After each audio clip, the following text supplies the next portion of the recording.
About sitting and just listening, right? Skulls full of mush. They're just very good. Just a few things. So my name is Kersey. It's like Jersey with a K, and I was actually born into a Christian family. My dad was a Southern Baptist pastor for actually most of my life, and so I was at church unless you had to go to church unless you had a temperature of 103 and you were throwing up. Like both those things had to be in play, or you're at church. And so I basically grew up that way. I became a Christian when I was really young, I think probably like 5 or 6.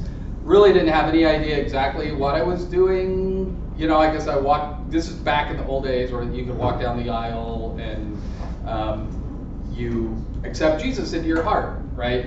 And didn't really understand 100% what that meant. I still probably don't, In fact, when, Jesus talks about in John 3 that conversion is like being born again, I was probably definitely like a preemie. I was born way too early and had to stay alive on an incubator of, WANA and Vacation Bible School, and mentioned this before, kind of the Eucharist of the stale cookies and watered down Kool-Aid, and that's how I survived. And so really it was, so I went through college and always involved in youth group in one form or another. Always had like really healthy, cool churches that I went to. So that was my social group, basically, is the youth group.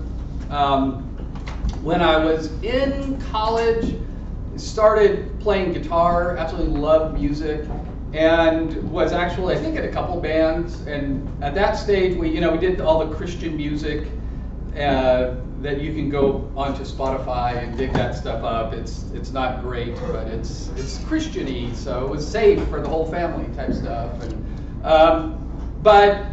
so I was in those bands, but I was probably praying to Jesus and looking at the girls, to who's impressed with my guitar, That's honestly probably where it was. So I ended up going to college, and even in college, I went to OIT down in Klamath Falls for 1 year, and then moved up to Western Oregon over in Monmouth, which is right over the hill here, because my girlfriend, she was a time girlfriend, she's my wife now, was at Monmouth, and so followed her there. And Western Oregon was actually a fairly conservative school, so it wasn't super liberal, like they really challenge you and everything. But I did have the biology teacher and all those people who were really into evolution and made good arguments for evolution type thing. But it never really rocked my faith. I was like, okay, whatever. I never really felt like it came from the professors, but did have, so I had a few experiences though. Like in the apartment, there was this guy who was a Jehovah's Witness, came to my house one day and just started quoting scripture and trying to convert me to Jehovah's Witness. And I realized I had like no grounding whatsoever to talk to him. So that was sort of, okay, I really need to think through my faith for myself. And also at that time, so I think intellectually I was kind of wandering, but also spiritually I was wandering. Had a really bizarre experience with, I was actually like asleep in bed in the middle of the night, it was probably 2 in the morning, just woke up sort of this terror, night sweat type things, and all I could see in my head was Hebrews 6. It's like I had no idea. I hadn't picked up my Bible probably for a couple of years at this point. So I was a Christian in some sense, but not really at all dedicated. And it was just like this very clear reference to this Bible passage. Just like, wow, where did this come from? And I don't know if this is too hippy-dippy or not. If this is too charismatic, but you can delete this out later if it is. But, it's just a very clear Bible reference. So I get up like middle of the night, like 2 or 3 in the morning, get up and open it. And it's basically the passage that says that, if somebody falls away, there is no sacrifice to bring them back, And as a good Calvinist, I knew how to apply this, but it's a warning passage, right? I think it was God basically saying, hey, you're at a turning point here. And And so spiritually, that really sort of woke me up, and I started getting much more involved in church type stuff. But I was always plagued by doubts, and I don't know if anybody else here is, but I basically, for my whole Christian life, have been trying to figure this out, because what we believe as Christians is really pretty crazy stuff. And it's very logical, I think, to doubt a lot of this stuff, because people don't rise from the dead. All these kind of things are just kind of crazy to believe. And so I've kind of spent most of my life just sort of in this state of doubt, trying to figure out how to balance this and also be a Christian in light of this. And so really where that took me was when I graduated from college and we had a couple kids and I was just working kind of these weird jobs. I just had a sense that God was calling me to ministry. I didn't really know what that meant, but just that God wanted me to be in ministry of some sort. And so, okay, I guess I'll go to seminary. And I went to Golden Gate Seminary. I was part of a Southern Baptist world there. And so Golden Gate, which was in San Francisco at the time, had a couple satellite campuses in different places, and this one was in Portland. So I went there, and again, not really knowing what I was going to do with this, but figured I'll just start taking, classes, worked on my MDiv. As I started doing some reading theology and philosophy, this kind of stuff, I really loved it and just enjoyed it so much. And I was one of those weird people in college where I loved college. I don't know if that's totally crazy for you guys to even think about, but I realized at the time I just loved college so much. I would just be a professional college student. And so I just did the next best thing, became a professor, and now I could stay here forever. I never have to grow up. I think it is because my wife would say I'm kind of socially stunted at about 20 years old. I never really matured much beyond that. So it's cool. I get to hang out with y'all who probably are more mature than I am. So it's seminary. And still not 100% sure, but I knew I loved the academic part of it. So I was thinking, well, maybe I'll do, PhD, just kind of keep going that way. And towards the end of my seminary, the church that I was in, the pastor, the senior pastor left. And so there was a vacancy at the church. And my wife and I actually helped found that church, previously, quite a few years before. But at that point, we weren't really involved at a very deep level. We did a couple things, but we weren't really in leadership at the time. So I didn't quite understand everything that was happening. But the senior pastor left, and so they asked me to become the interim pastor. Like, well, that seems like a good kind of practice. I get to practice my ministry stuff. So I became interim pastor of this church, not realizing that this church, which my wife and I loved, but really didn't know what was going on at a deeper level, was suffering from some very, very dysfunctional things, very dysfunctional. And I didn't realize until I sort of got into it that this was the case, because if I had, I probably would never have gotten into it. It's like only a crazy person would get into this. And so as I got in, there were like theological issues going on. Found out that the associate pastor, who kind of did associate stuff and worship stuff at the same time, he and his wife were very charismatic, which is cool. Nothing against charismatics. Raise our hands, which is fine. Except the church that we were in was really not charismatic at all. It was never founded that way or anything. And essentially, what's happening is the associate pastor and his wife were sort of trying to lead the church into to basically become kind of a charismatic church, because God had told them that's what he wanted them to do. So that was their mission, was to transform this church during this time. And so I find this out, like, oh my goodness, what are we going to do? And so one night I had the deacons come, and 5 or 6, probably about, maybe it was 8 deacons. I'm like, I don't know what to do about this, guys. Here's what's going on. And they actually came in, and the associate pastor and his wife, and they gave their little spiel about what they wanted to do. And at the end of that meeting, there were, of those 4 deacons, I was watching a church split right in front of me. Or 8. Like 4 of them were saying, yeah, let's do this. God's leading this way. Let's do it. And the other 4, who were very kind of conservative, no, we're not going anywhere like that, were basically saying, no, we will fight and we will die And I'm watching this happen in front of me, and I'm like, I didn't take a class about what to do about a church. They don't teach you that in seminary. And so I basically that night I'm just like, I'm quitting. There's like nothing. I can't handle this. This is way beyond me. I don't know what to do here. And so it was so interesting that the next day there was an evangelism conference up in Portland. And so basically I just went up there not to learn about evangelism because I'm like, I want out of this thing. I don't want deeper into it. So I just went just to go somewhere, and I just sat in the back, and I was just like very emotionally distraught. And at the end of the session, it was like lunchtime, and I'm just kind of wandering around. And the guy who was the executive director of the Northwest Convention, so this is the top guy of all the Southern Baptists in the Northwest, the number one guy. He put together this conference. I think like Rick Warren was there. So this was a really big conference. And Jeff Orge, who was the executive director, was in charge of all of this, right? So he had these meetings to go to. And I knew Jeff a little bit. But Jeff Orge, this guy who was this executive director in charge, like had all these bigwigs that he was meeting with, walks over to me. He says, "Hey, Ken, you okay? It looks like it's not going well." I was like, "Yeah, things are like, I don't know what to do. It's kind of falling apart."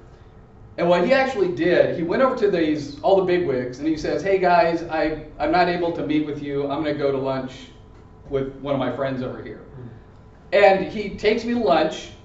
I'm nobody, right? He takes me to lunch, and I just spill my guts. And what he says to me is, he says, "You know what? This problem that you have right now, this is kind of the pinnacle of the pyramid. You know, you are dealing with some very intense things, like it's a staff problem, it's a staff issue, there's church stuff going on, there's financial stuff going on." He says, "This is way beyond your training." He says, "But I tell you what, stick with it." He says, "All you have to do is preach the gospel and love people. Preach the gospel, love people." And he says, "Even if the whole thing falls apart, I'm with you. And I'll give you a good reference at the end of it, as long as you do those things." I honestly believe if it wasn't for that lunch that he went out of his way to invite me into, I wouldn't be here today. I would be selling shoes in a mall somewhere. I'm 100% convinced of that. And it was that interaction that basically kind of saved my ministry. And so from there, so we ended that. It was like a couple of years, and it really was horrible. And from there, it only got worse, basically. But it was a great learning experience, because I realized that in those like couple years of training ministry, I had like 10 or 12 just kind of packed into it, and didn't really want to pastor at all. My wife saw what was happening to me, and she's like, "You can't pastor," because she's like, "I can't handle what's happening to you." So we ended up going to Texas. I worked my PhD. And as I worked on my PhD in theology, I realized that most of the best theologians were actually pastors. You know, Augustine, Calvin, Luther, Edwards, all of these guys who were the greatest theologians were actually pastors. I'm like, wow, well maybe, and I think it's because, you know, the church is where theology happens. You know, these kind of classrooms we can talk about it, but the church is where it really happens. That's where it really makes a difference.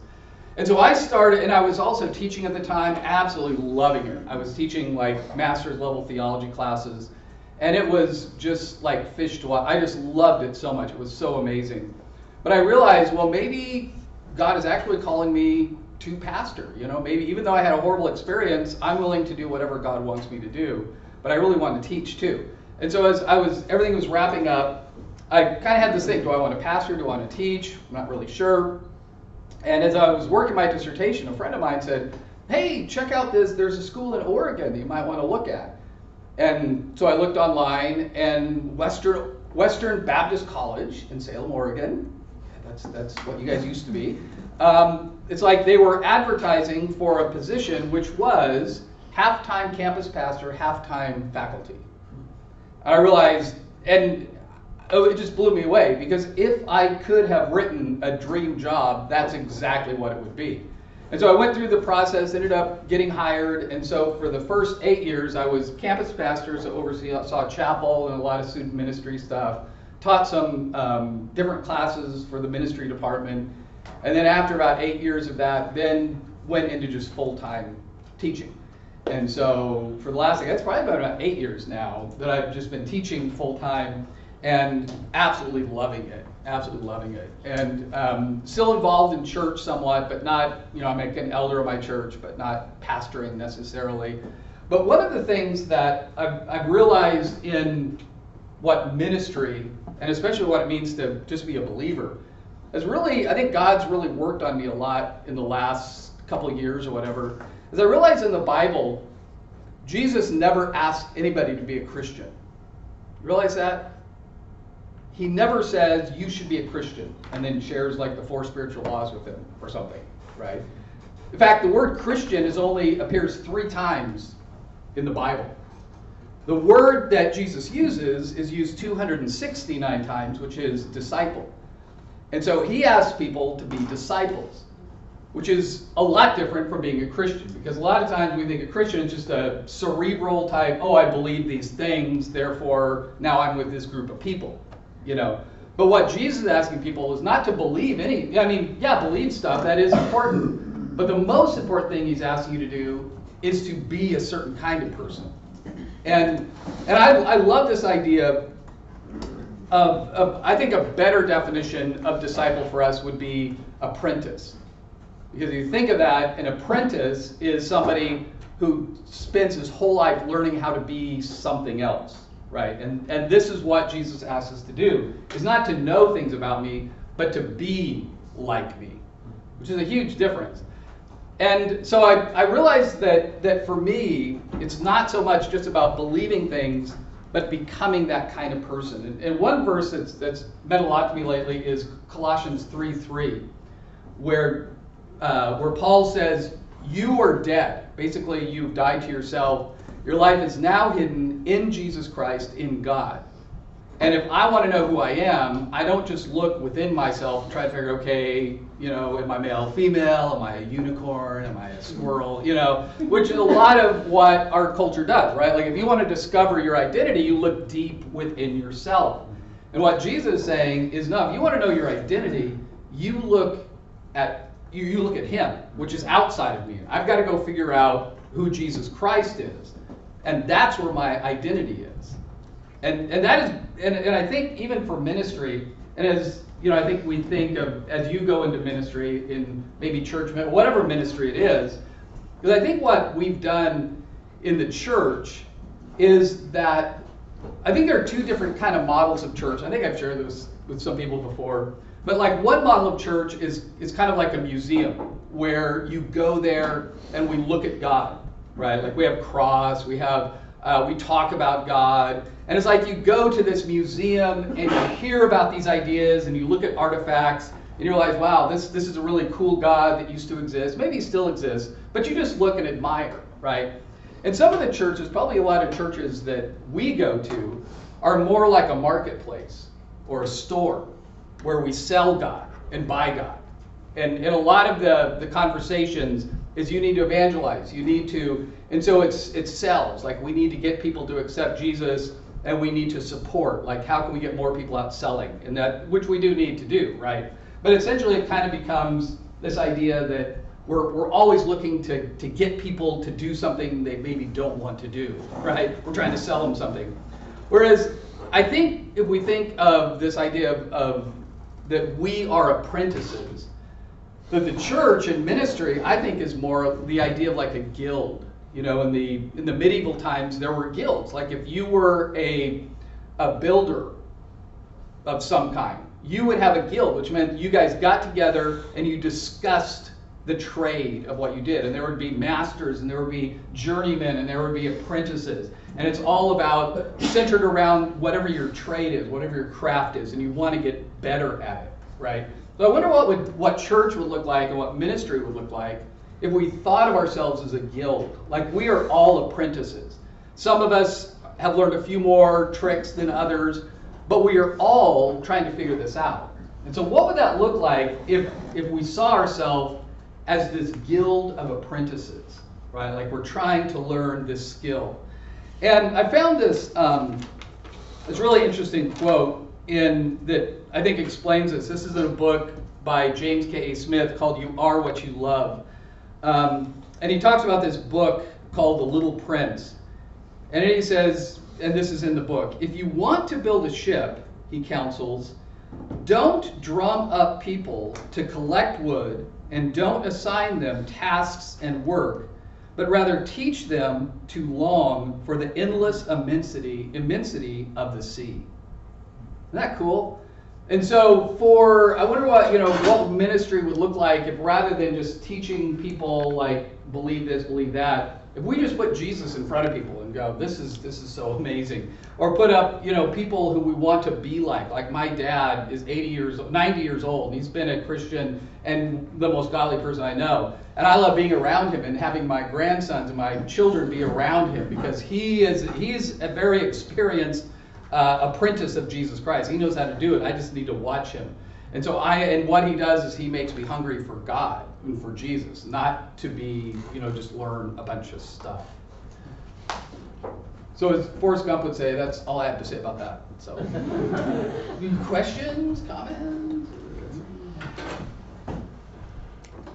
Will has a question. Yeah, how do we? Will always ask questions. Yeah, how do we teach people to long for the immensity of the sea? Ooh. I think first of all we have to long for it ourselves. We have to be and tell stories about it. That what we have seen from the sea. And I think and imitating great sea captains, But I think a lot of it is just great stories about the sea, and that's why literature and stories in the Bible are so amazing. I think we put Jesus up and the things that he did, which are just like so hard to understand, but he did them anyway. Yeah. But being campus pastor, there's a lot of people who go to, this might be a shocker, but there's a lot of people who go to Corbin that aren't actively interested or following Jesus. How would you, people who are actively pursuing Jesus, for the people who are doing a lot of Christian or believer things but aren't being it, how do we walk alongside those people? Or how would you walk alongside your peers in those places?